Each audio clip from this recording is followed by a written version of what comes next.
জানি না আমরা এই মুহূর্তে কোন বাংলাদেশ চাই। আমার বয়স ৭৭, সারা জীবন সংগ্রাম করেছি একটা স্বাধীন সার্বভৌম গণতান্ত্রিক বাংলাদেশ দেখব। আজকে যে বাংলাদেশ দেখছি এই বাংলাদেশের স্বপ্ন আমি কোনদিন দেখি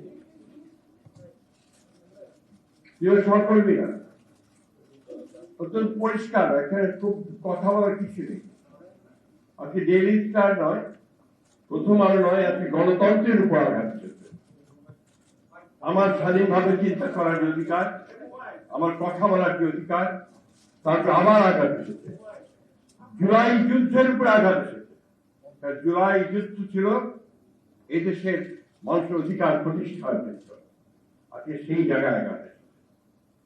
তাই আমি আমার অনুরোধ আপনাদের কাছে, কোন রাজনৈতিক দল নয়, সংগঠন নয়, সকল গণতান্ত্রিক মানুষের এখন এক হওয়ার সময় এসে গেছে।